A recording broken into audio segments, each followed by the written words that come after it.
Out of difficulties grow miracles. There is an alchemy in sorrow.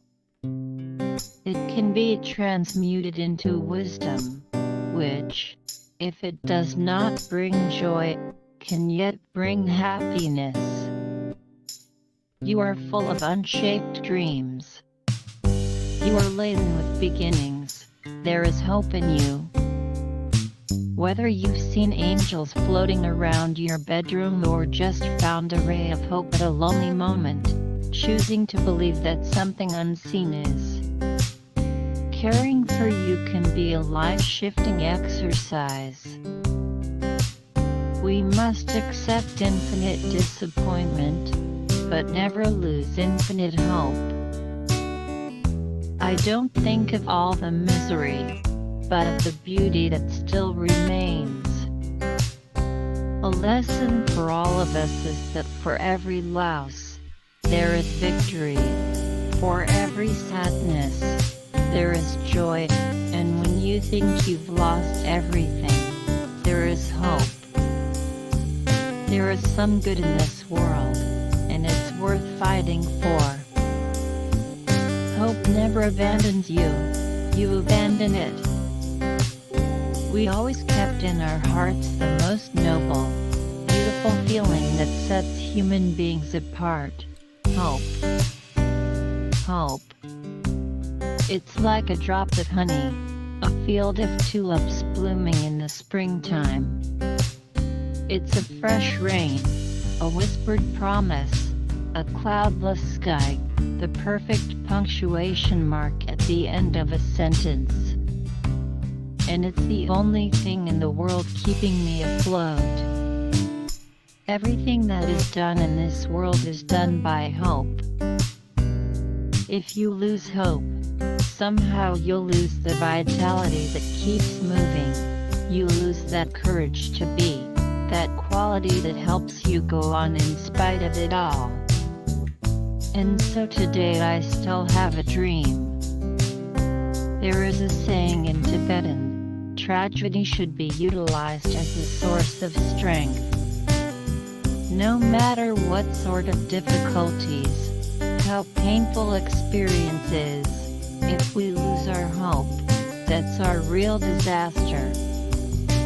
The very least you can do in your life is figure out what you hope for.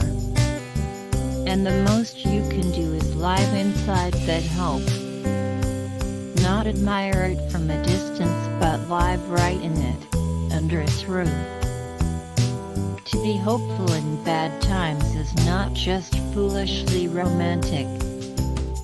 It is based on the fact that human history is a history not only of cruelty but also of compassion, sacrifice, courage, kindness.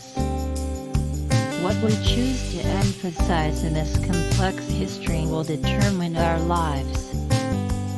If we see only the worst, it destroys our capacity to do something. We need never be hopeless because we can never be irreparably broken. We can never give up longing and wishing while we are thoroughly alive. There are certain things we feel to be beautiful and good, and we must hunger after them. To love. To be loved. To never forget your own insignificance. To never get used to the unspeakable violence and the vulgar disparity of life around you. To seek joy in the saddest places. To pursue beauty to its lair. To never simplify what is complicated or complicate what is simple. To respect strength, never power. Above all, to watch. To try and understand. To never look away. And never to forget. To never simplify what is complicated or complicate what is simple. To respect strength, never power. Above all, to watch. to try and understand, to never look away, and never to forget. There is something infinitely healing in the repeated refrains of nature, the assurance that dawn comes after night, and spring after winter. You may not control all the events that happen to you, but you can decide not to be reduced by them. There is neither happiness nor misery in the world. There is only the comparison of one state with another, nothing more. He who has felt the deepest grief is best able to experience supreme happiness. We must have felt what it is to die, no wrong, that we may appreciate the enjoyments of life. Live, then, and be happy, beloved children of my heart. And never forget that until the day God will deign to reveal the future to man, all human wisdom is contained in these two words, wait and hope. But I know, somehow, that only when it is dark enough can you see the stars. It's going to be all right, sir, Harry said over and over again, more worried by Dumbledore's silence than he had been by his weakened voice. We're nearly there. I can apparate us both back, don't worry. I am not worried, Harry, said Dumbledore, his voice a little stronger despite the freezing water. I am with you.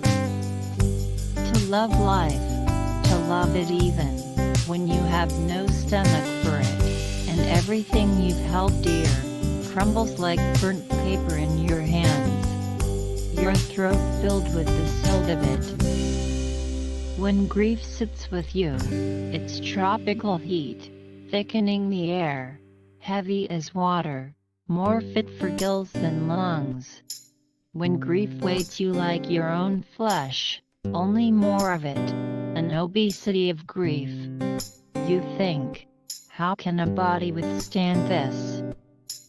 Then you hold life like a face, between your palms, a plain face. No charming smile, no violet eyes. And you say, yes, I will take you, I will love you, again. A star falls from the sky and into your hands. Then it seeps through your veins and swims inside your blood and becomes every part of you. And then you have to put it back into the sky. And it's the most painful thing you'll ever have to do and that you've ever done. But what's yours is yours. Whether it's up in the sky or here in your hands. And one day, it'll fall from the sky and hit you in the head real hard, and in that time, you won't have to put it back in the sky again.